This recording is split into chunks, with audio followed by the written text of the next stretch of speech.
On today's episode of Susan Clow, we learn to harness the wind. This is really cool and it's doable. And brew our own beer. I'm a big fan of beer.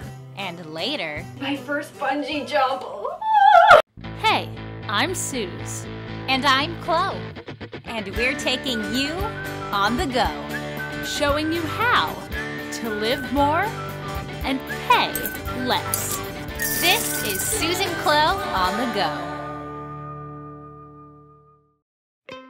Also known as Bridgetown, Beervana, and the City of Roses, Portland, Oregon is one of the most bike-friendly, pet-friendly, and environmentally friendly cities in the world.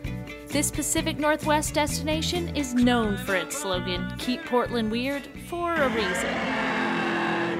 It's definitely a place to visit with an open mind, but if you love craft beer, the outdoors, street food, and/or modern-day hippies, this might be the perfect place for you. If I had to choose one thing to suggest you do in Portland on a budget, it would be to go to Forest Park. Spanning 5,000 acres, it's the nation's largest wooded city park. And with over 70 miles of trails, there's tons to explore. This park is unreal. It's like you're on the side of a mountain. Well, you are on the side of a mountain, but you're in downtown Portland. And our dog Zaxby loved that he got to come along. Hike, walk, take the dog, just go and explore. It feels so different than a typical park. You could spend all day. Another active way to get a taste of Portland is by traveling the 4T Trail, a loop made up of 4 T's: trail, tram, trolley, and train. You can choose to go any way you'd like, but we opted to start at the zoo and the Markham Trailhead. The hike portion takes about 2 hours, and mid-hike you'll come upon one of the best views in Portland. You can see Mount Rainier and Mount St. Helens. Hope we don't get taken over by the volcano. Then continue on to the OHSU campus and board the Portland Aerial Tram. As long as you're heading down the mountain, it's free. The tram is probably the coolest part of the 4T. Whoa! Offering spectacular views. After you get off the tram, you see the trolley. Then you take the trolley from here in the South Waterfront District all the way up to the Central Library in downtown. The final 2 parts of the 4T Trail aren't free, but for only $2 payable on board the trolley, you're covered the rest of the way. A block away from where we just got off the trolley is the Max station. And you can use the same ticket that you bought for the trolley on the Max train, and it'll take us back to the zoo. You need to take a day trip and do something out in the Columbia River Gorge. We were thinking about maybe trying the kiteboarding, but to learn how to kiteboard, it takes days. I think even weeks sometimes. Windsurfing is something you can learn in a couple of hours. We are at Hood River Waterplay, where today we're going to learn to windsurf with the help of Steve and Cruz. Steve and Cruz on the loop. We're going to go on a simulator on the dry land, so there's not as much risk of falling in. I like it. After a quick demonstration, it was our turn. Me and me. Foot. So what should I do first? You should, For $99, you get a 3-hour lesson. oh, she's doing more advanced moves. I think you got the feel of it. I want Suze to get the feel of it a little more. Did we hear that? Steve was really patient with us. He taught us all kinds of different techniques on the ground. Once you learn that, they take you to the water. And I'm in! Hooray! Kind of. Suited up and ready to go windsurf. The nice thing about Hood River Waterplay is they have a private beach. It's not one of the windier parts of the gorge, so you're not gonna be flying at 60 miles an hour on your windsurfing board the first day, and I'm okay with that. Here we go. When you're on land, you feel like you really understand it. You're like, yeah, bring it on. And then you get out there and you're like, I don't remember which way is up. Where's the wind coming from? What am I doing? Our instructor, Steve, was great because he got out on a board with us. Oh yeah, there it is.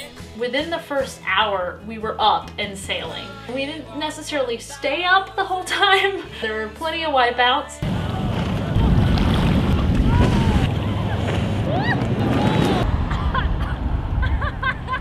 I don't think I meant to turn that way. Am I going the wrong way? That's just the wind. Oh gosh. Where's the wind? Where's the wind? But eventually, we did get the hang of it. Mostly. And Steve even taught us a few tricks. Yeah, go, do a trick, yeah! Do it crazy! Woo! I'm an animal!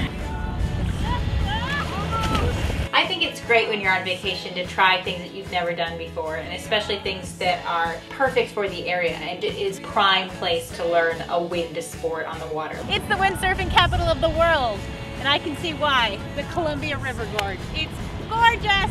This is really cool and it's doable. I mean, it's tough, but with a 3-hour lesson, by the end of it, you can at least get up and get to sail a little bit. Hood River water play. Do it. Graceful exit. While you're out in Hood River, take a drive down the Fruit Loop, a 35-mile loop filled with orchards, wineries, and you-pick farms like Lavender Valley Lavender Farm. Our first stop. The gift shop is filled with all things lavender, including dried or fresh cut bundles. Or you can cut your own lavender, which is great because it's $3 to cut your own or $4 to buy a bundle, so why not get out there and cut your own? Dale, the owner, was super friendly. He told us a lot about the farm. We have 4 acres of lavender here. We welcome dogs here, and we welcome families to come have a picnic here and enjoy themselves. It's worth a stop, even if just for the breathtaking views. Next up, Y East Vineyards. You kind of have to have some Pinot Noir. When you're in the Pacific Northwest, that is a wine they're famous for. We did a tasting. It's $5 for 6 wines, and if you purchase a bottle, you get that refunded. Keely was totally chill. I felt like I could ask questions. Legs are controversial, so my mom thinks that legs don't have anything to do with anything. But they do. Yeah. After our tasting, we enjoyed a glass of our favorite wine on the patio with Zaxby, and then took a stroll around the vineyard. We also went to the Apple Valley Country Store. We're driving along the Fruit Loop, and there's a sign that says Huckleberry Milkshakes. What? Milkshake? I'm there. I don't know what a huckleberry is, but I like milkshakes. I want to try this. They had just gotten a huge batch of fresh huckleberries. It's a wild blueberry, apparently. But it's kind of sweet and tart at the same time. Tart, yeah. Right. It's supposed to have really good medicinal qualities, a lot of antioxidants, supposedly more than a blueberry.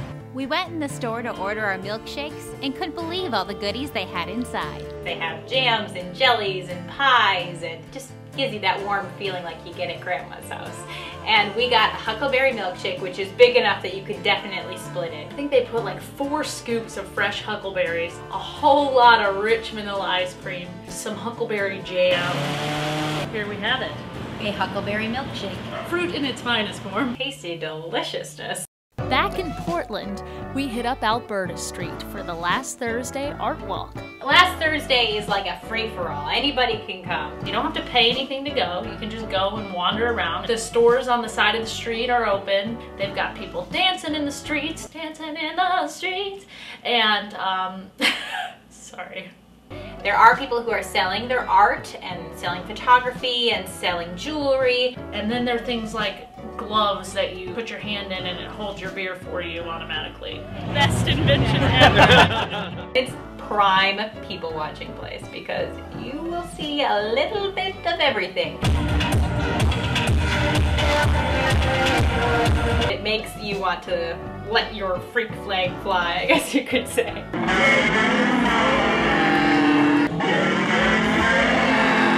There's a marching band that's on stilts. It was crazy. Last Thursday is something you want to experience because that's what it is. It's an experience. The city of Portland has over 400 food trucks. And they do this brilliant thing where they bring all the food trucks and park them together so you have options. It's almost like a food court in a mall, but way cooler because it's food trucks. They call them pods. And they've got pods all over the city. You can find almost any kind of food. We had some Thai food. I just got my food and was warned. I hope you survive, I believe is what he said. Whew. We also went one night and had dessert We might have had a crepe or two. They had like sweet ones and salty ones, and a banana and Nutella one that was so good. We also had these things called whiffies. It's a fried pie. They have all different options of things that you can put into this deep fried pie. We happened to get a Mounds one, which had coconut and cream and chocolate, and it was so good. It makes me want to dance.